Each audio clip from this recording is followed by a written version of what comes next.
Hello, thanks for viewing this video. So it's almost the end of June 28th, 2022. It's already year's half over, and it's been a strange one, and I haven't really had time to make as many of these videos as I really was hoping to do, but really felt that I needed one right here at this point in time, just due to all the things that are going on with my life and my aspirations and what I'm trying to do and everything. So this is part of the Sage Gourmand on the Road, or OTR, video series, and this has really been about creating a better reality for myself, and it's a whole different cycle, a whole different phase from the other times I've been through this in my life, and but it's good. It's good, scary, but good. So I had decided that I was going to go ahead and keep moving forward with this gluten-free restaurant concept, and I was still working in property management with a nationwide property management company that I just wasn't happy with. I started in property management in 2011 when we had originally moved to Texas, and we were going to try and open a restaurant or a food truck, and I just didn't have a lot of the details or idea of what exactly I wanted to do. I just wanted to do something along those lines, and got into property management with a small locally owned property management company in San Antonio, which was fine. I left there in 2019. Or was it 2018? Not a big deal. I left there when the company was being sold to this nationwide property management company. The owner was retiring and just wanted to sell, so he sold and I left. I decided I wasn't going to be sold as an asset. I felt like part of the reason that company had value was because I was part of it, and I wasn't going to be part of a tradable asset. So I left, and it wasn't 100% about that. I was trying to write my own motivational book. I was working with a writing and speaking coach, and that was going well. I was probably about halfway through that book, and decided that this was just a good time to cut ties, move on, do something on my own, and I did, and I finished my book. I contributed a chapter to the best-selling Joe Vitale book, The Abundance Factor, so officially made me a best-selling author, and I was still trying to launch a coaching consulting business, all based on my philosophy of Sage Gourmand, the title that I just gave the way I live my life and the way I see the world around me. And it was a scattered attempt at best. I just didn't have a lot of focus on where I wanted it to be. I just knew I wanted it to be something, and I really felt like that was enough. But in the absence of some actual detailed desire, it was too vague, it was too wide open, and I had a lot of opportunities, and I really just felt like opportunities would just present themselves, and they did, and they didn't. I think I had a lot more opportunities than I really even identified. I think there was a lot of things that were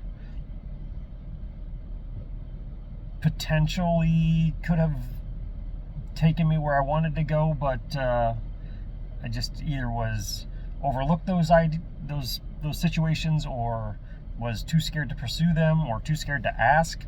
So fear was a big factor in that. And then it got to the point where, we've committed, well, not we, I committed everything we had financially to that, and we were like on the verge of losing everything. So it was a hard time when that fell apart, and that was I guess that was 20. I think I left the property management job in 2018. It was 2019 that December, January, between 2018 and 2019, when everything just started to fall apart financially for us. And that was one of the worst feelings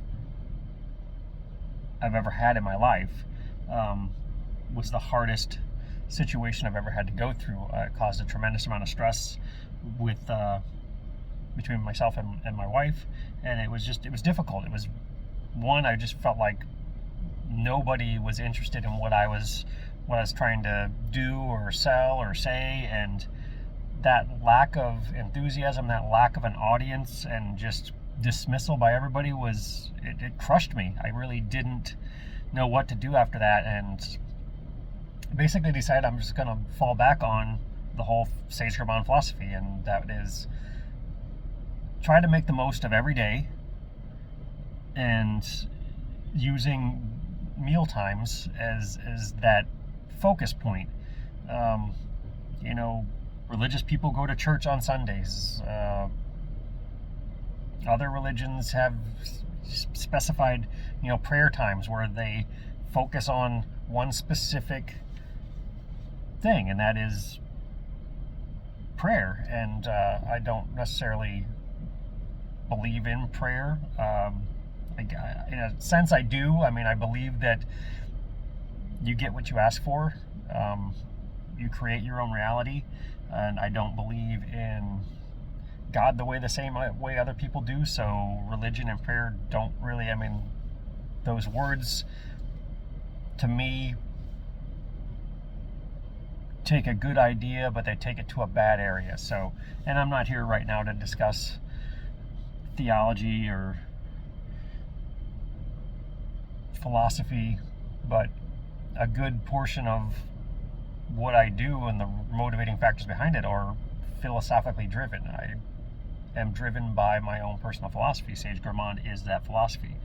But cycling back to now, I went back to that same property management company in 2019 when everything kind of fell apart and we couldn't pay our rent, and we had a vehicle repossessed, and we were behind on every one of our bills, and we had to basically just say, all right, well, this is what we can afford to pay right now, and everything else we're just going to stop. So our credit went down. We had filed bankruptcy in 2010. It was discharged in 2011. So from 2011 to when I left the property management business in 2018, our credit scores were up in the high 700s. So I figured out, and I didn't figure out, I just realized, that the system is something that you can manipulate.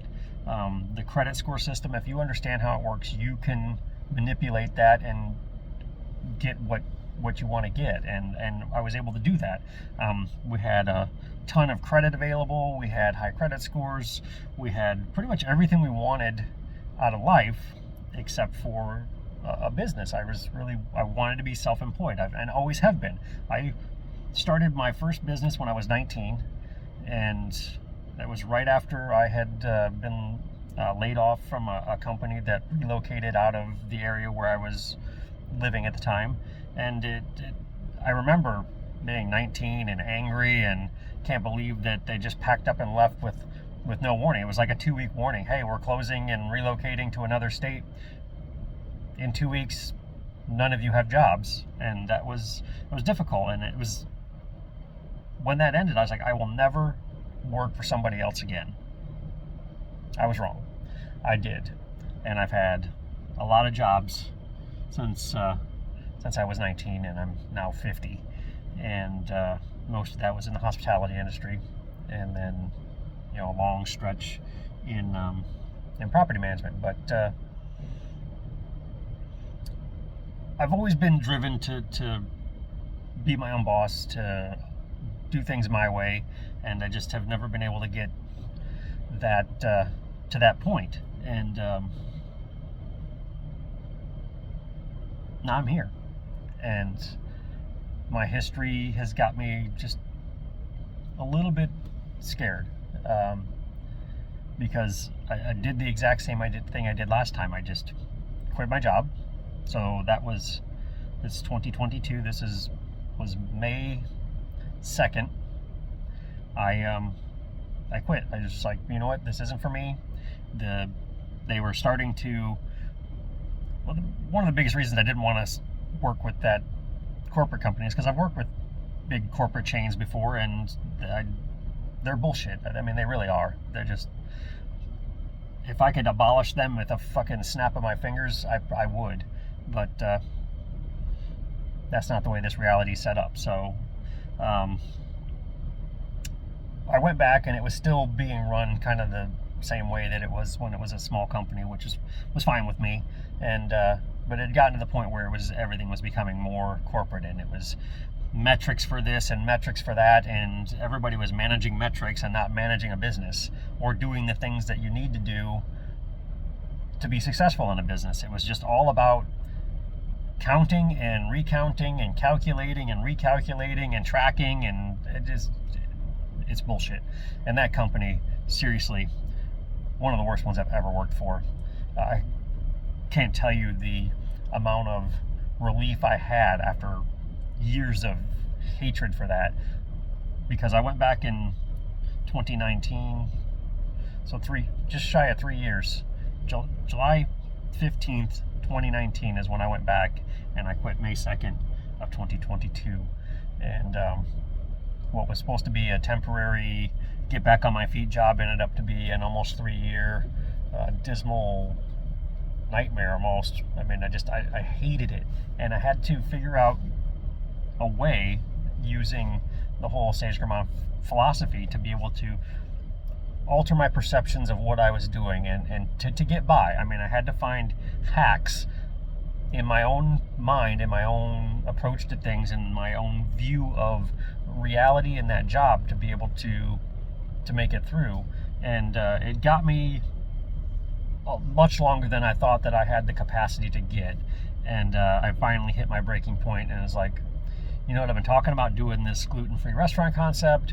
I've been putting things together over the last few months because I'm thinking, yeah, this is where I want to go with this. I knew my time was short at that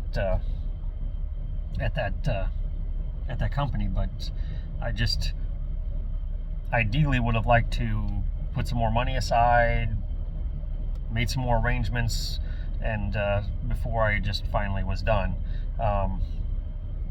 So going back just a little bit, again, knowing that this was going to be a short-term thing, because everything was just going crazy with this company. It just kept getting worse and worse and worse, and nobody knew what was going on, and absolutely no leadership or management.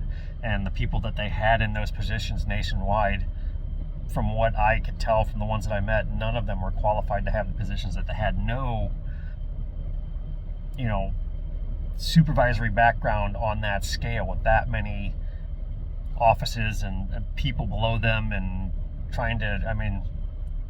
anyway, I'm not here to complain about and beat down that company. I'm just trying to lay the groundwork of why I finally just was like, I'm done, I'm out.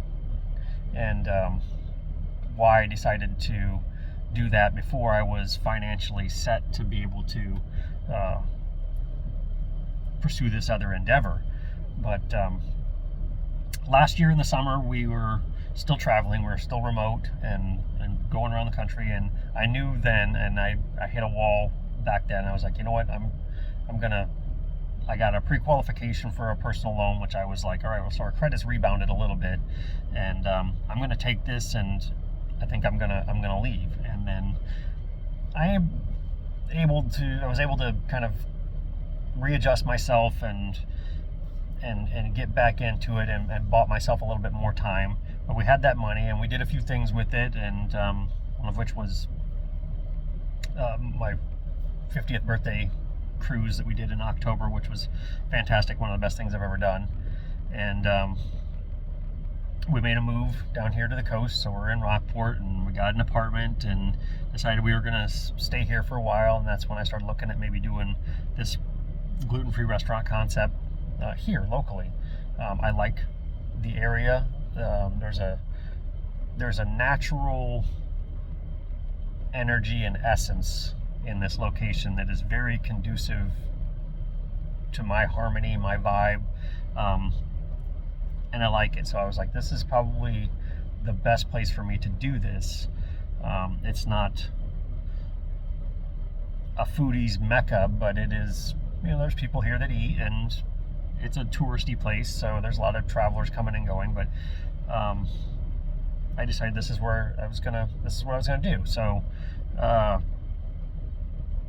had talked to my wife about getting another personal loan. We had one personal loan that we've had for years and years and years, actually, prior to our whole financial crash in 2019, 2020, and it was almost paid off. So I was like, we could take another personal loan, have some more, backup money, nest egg, to be able to, have a little flexibility if we wanted to quit or if we wanted to try and start this restaurant. So the idea was, I keep working, we get the money, I start building this and doing it on nights and weekends until I could get established. And we got the loan, which was great. And so we had that money in the bank, and it was just sitting there, and I was plotting and planning, trying to figure out how I was going to make this all happen. And then, of course, everything kind of came to a head when we were having this set in stone deadline. Hey, we're shifting from the way we've always done things to this now national corporate model, which was, again, just utter bullshit. I can't believe how poorly handled it was. But you know what? I quit, and I had a overwhelming sense of freedom, and I felt fantastic. We had a little bit of money in the bank. I had an idea. I had a plan, and I've been working on this low-cost startup idea for a couple years now. So in theory, after a couple years of working on it, I was like, this should work. I should be able to do this. So I quit my job on May 2nd. I was ready to start operations on June 2nd, June 3rd, June 2nd. So 1 month.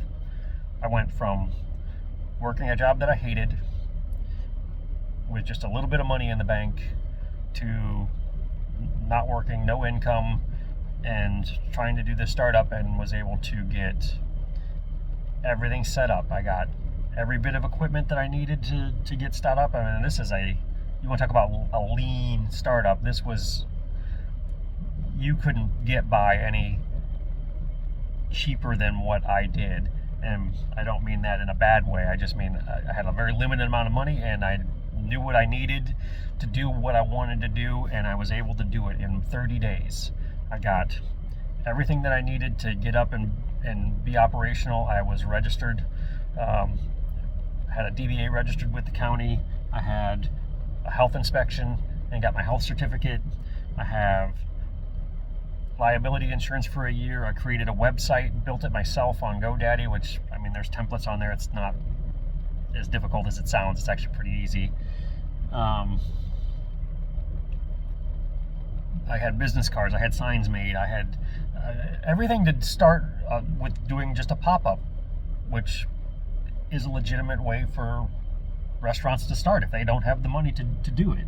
If you don't have the financial backing, you're not willing to share the decision making with somebody that has the financial resources to get you up and running with a full scale restaurant, then this is a proven method to do it. But it's not a given. I mean, it does take work, it does take drive, it does take experience, knowledge, know-how.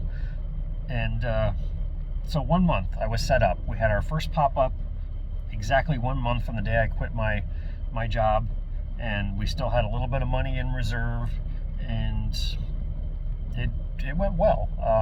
It was light. I think we had $200 in sales, like almost exactly, like give or take $1 or $2. And we did another one. I have a location, the apartment complex here was open and willing to let me do pop-ups here, not charge me anything. I found someplace in town that would lease me kitchen space by the hour so I could do my prep work out of there to be health code compliant, and of course have the facilities I needed to do the things that I wanted to do. And it was happening. I mean, I did it. I got everything set up. I had my health inspection that day. We served that night. We did $200 in sales, which was only about 15, 16 people over about a 2.5 hour period of time.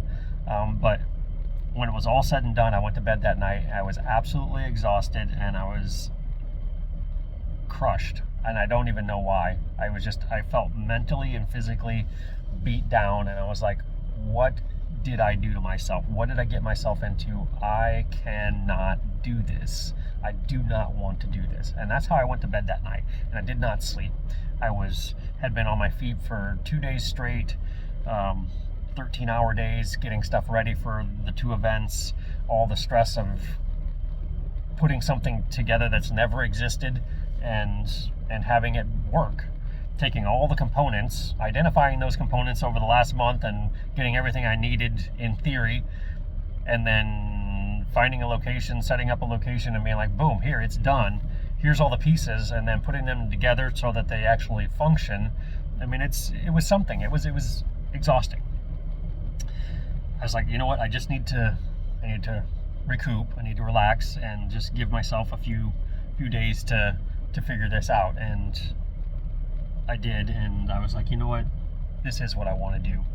And that was the worst night of it all, was the night of that first event. But we've had 3 more since then, so I've had 4 pop-ups here, and they've all been kind of just dry runs, and I've done different menus, I've used different equipment, different setups every time, but every time it gets easier. We set up faster, we break down faster, but business has been dropping every week. So we went from serving, I think, 15, 16 people to like serving 20 people, back down to like 12 people, and then last week we served 6. We sold 6 meals last week. And 1 month of prep time from May 2nd to June 2nd, and now it's June 28th. And I had hoped, I'm like, all right, I can do 5 pop-ups in the month of June. If I can make this much money, I basically covered what I had lost in my salary from my job, and didn't even come close. Not even a little bit. I think I needed to pocket a profit above and beyond expenses of $1,200, and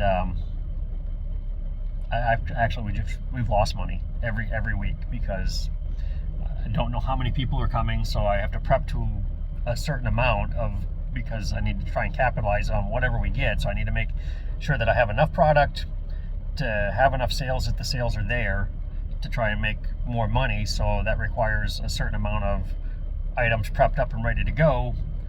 But if I don't sell them, then it's either scrap or that's what we're eating. So the good thing is we've had to spend almost nothing on groceries for the entire month of June. Almost nothing. So we've been, every cycle, every week I've made a little bit of money and used that money to buy the ingredients for the next week's pop-up, and then we've basically lived off of everything that's been left over, which is all good. I mean, it's good. It's all fresh made stuff, and I've been cryovacuuming things and freezing them and using things up that are perishable as quickly as I can, and it's worked out. So I mean, there's a bit of a trade-off. I'm not getting as much cash in my pocket as I want on a weekly basis, but we are operating. We are open. People know who we are, and we are selling product. And we've had fantastic feedback. Everybody that's had anything that we've talked to afterwards has loved it. So that's been great. And that was, again, one of my internal fears. Once I get up and do this, I've been cooking for years. Have a strong culinary base and was trained as a chef back in the early 90s, and obviously there's been a lot of changes and evolution in food and just the restaurant industry, but I have that base and can do this, but I've never done it on my own to the point. I mean, I cook for friends and family when we entertain, which is great, but I've never been in a situation where everything that I'm selling, everything I'm making, and everything I'm doing comes from me. They're my recipes. I created them. Every menu item is something that I put together, and I was like, what if people don't like it? What if people are like, oh, that sucks. Why would I eat that again? And that's where I was last Thursday night, because we had 6 people. And again, we're in South Texas. It is June and it is hot. So the heat indexes have been over 100, and I'm in an outdoor tent trying to get people that are either walking by or coming and going throughout the day to stop by and make a purchase. But honestly, there just wasn't a whole lot of activity anywhere the last 2 weeks. And I was crushed on Thursday night after it was over. I was like, I don't know what I'm going to do, because we were down to, again, I didn't make any money. I lost money all month. So we're strictly getting by on my wife's salary, which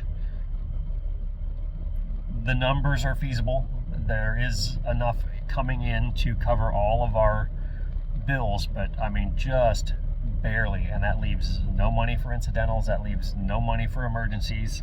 And that is scary. And trying to not focus on that has been my goal. My wife is definitely getting more anxious as time goes on, and I haven't brought in any money, and the sales aren't there, and we can barely pay our rent this month. But I think it's all for good, and I feel positive about it, more so than I ever have in my life about anything. There are things from my past that are causing more fears. Not being able to pay our bills is definitely high up on my list. Having to go back to work for somebody else, also very high on my list. Disappointing my wife is that's another one high on my list. I don't want to be create a disappointing life for her. She works hard and she puts up with my mood swings and my crazy ideas, and I love her for it. But I don't want her to suffer because of my dreams. And I think that ultimately it's going to be better for her once we get this going. But I was like, I just don't know, because I mean, we're gotten to this point now. We have, it's the end of the month. Rent's coming due in a couple of days, and we have exactly enough to pay the rent, and we have all of our bills for the month are paid. But we're going to be starting a new month here soon, and another round of bills. And if I can't start making some money, then we're going to be in a real tough spot, because I mean, we've got nothing to fall back on, and that's scary. It's walking a tightrope without a net, and knowing that if you fall, you die. And I kind of feel metaphorically like I'm in that situation, but the key is not to focus on the fear and not to look down. But that's where we're at, and I feel like I'm on the precipice of this canyon of failure, and I'm either going to sail across it or I'm going to sink down in it when I go over the edge, which is going to be probably this weekend. So I've got another pop-up planned for Thursday. This is Tuesday, so in 2 days I have another pop-up. I decided that I really wanted to reach out to the community, so I got involved in several Facebook groups of local groups here. One is a food group, or Rockport Eats or something like that, which is for people to share whatever information or reviews or recommendations for local restaurants, which is fine, but they don't allow any kind of advertising on it, but it allows me to see what people are talking about. Another local Rockport Fulton group, and then I got into the Rockport Restaurants group, which is a private group, which is specifically designed for restaurant owners and operators to list their menus and what their specials and promotions, and do advertisement to get people interested in what they're doing. And I decided on Saturday, I'm going to put something on here. I'm going to tell my story, and I'm going to hopefully get some kind of response. And I was typing it up, and I was terrified. I'm basically, and I've used this metaphor before, but I was exposing myself to people, and I was terrified that I was going to be rejected, because I've been through that a couple of times in my life. I'm like, hey, I got this great idea. I'm going to do this. And I tell people about it, and they're like, I'm like, okay. And then it doesn't go anywhere. And that's hard. It's hard to deal with. It's soul crushing. But I put that out there, and immediately, I hit post and got a like 30 seconds after I posted it. And the likes kept coming and kept coming and kept coming. And the comments and questions and all kinds of... I'm not sure if my camera is still running. Hopefully this is still picking up. Counter's counting, but the camera looks like it's frozen. So this may be a waste of my breath, but at least I'm getting it out there. So I'm sitting there that night, Saturday night, and I'm watching all these things and getting all these congratulations and wish you the best of luck, and oh, I can't believe there's going to be a gluten-free focused restaurant in town, and I can't eat gluten, and people that were tagging other people, and I was humbled, overwhelmed, and just blown away by the response. So I'm still getting activity on it. At this point, it has more than 260 likes, which is far and away the most of anything I've ever posted on any social media platform ever in my life, for as long as I've been engaging in social media, which I don't even know how long that's been. And I make a lot of posts. I have 500 and some plus on Instagram, and then everything I do on Instagram carries over to my Facebook page, and then all the stuff I've ever shared on Facebook, or it's usually friends and family that see it. And now I'm in this group that's nothing but strangers, because I don't know anybody in this town. I know one person. Two. I know two people in the restaurant industry in this town that I've personally talked to and interacted with, and one is the person that's leasing me kitchen space, and the other one is another local food truck operator. So to get that kind of response from perfect strangers it touched me. It nearly brought me to tears, because I was so emotional about the actual response to it. So I have this new pop-up coming up Thursday. It'll be my 5th one, as I've already mentioned. But now I have hundreds of people that know that I'm going to be here and know that what I'm doing, and have showed a legitimate interest in what I'm doing. Because you get people on social media that are like, oh, that's nice, click. Oh, that's cute, click. Or putting in a comment, I think that's a great idea, congratulations, whatever. But there's never any follow-through. So I have no idea where this is going to go. But the fact that I have an audience now that knows what I'm doing and where I'm at and how I'm doing it is fantastic. So I'm a little nervous about this one on Thursday night, but excited. Shifting to something else, as I've been doing this, and people have been coming and going, people that live here or work here or know other people. I've gotten a few recommendations and a few leads. Hey, you should talk to so-and-so, maybe you should try this, maybe you can come over here, or hey, there's a lady that lives here in the complex that manages a restaurant down in the downtown historic district, and she's like, I really love what you're doing. I want to help you out, so you can come set up downtown outside my business, anytime. I'm like, great. Well, I reached out to the city, and they're not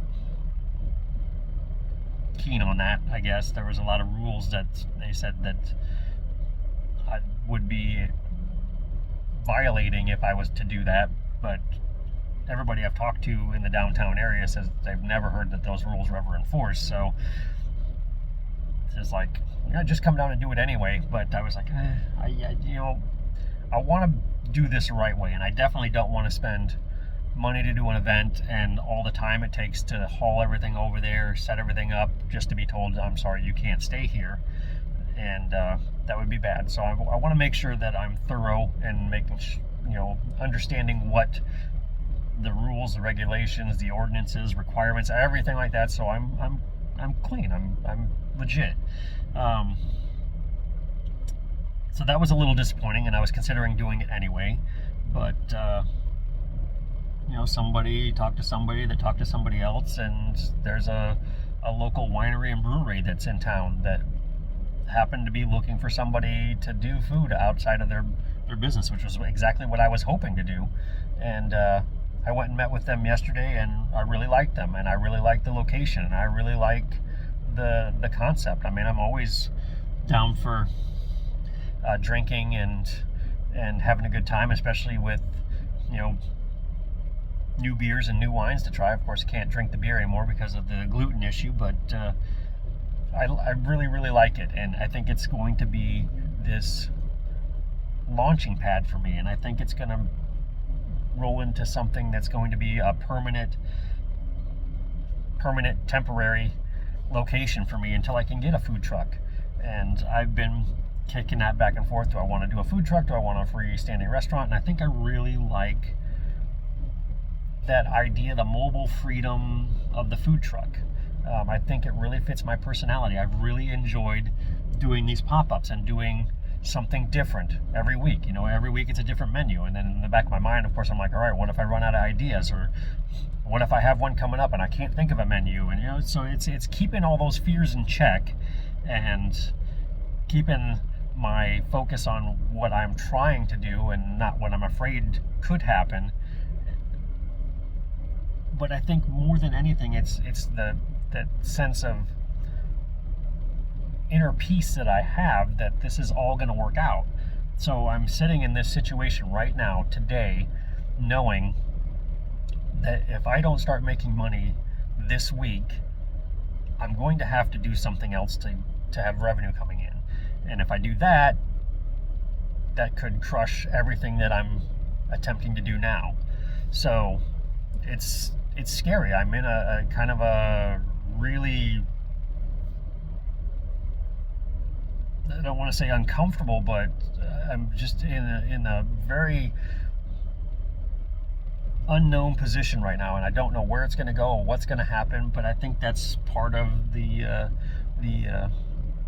excitement of life, is not knowing what's around every corner and trying to fly without fear. I mean, that's really where my mind is now, is that I need to soar and not be afraid of falling down. So I'm super excited. I am probably more scared right now than I have been in my life, again, based on my history and what I've been through and the obstacles I've run into in my life. I feel like, those are legitimate things that have an impact on the way I do things and how I do things, how I do things and the choices I make. So I don't know. I'm excited and scared at the same time, but I think this is going to be the launch of something fantastic. I think everything that I've ever wanted is coming to me exactly in the way that I want it to. So if you can take something from this and apply it to your life, I hope you do. And if you feel like you need to talk to me about your goals, your aspirations in life, and I can be of any assistance helping you face your fears and pursue your dreams, then by all means reach out to me. Get me through the website, get me through any of my social media. These are on YouTube, so you can get me through there, but please do.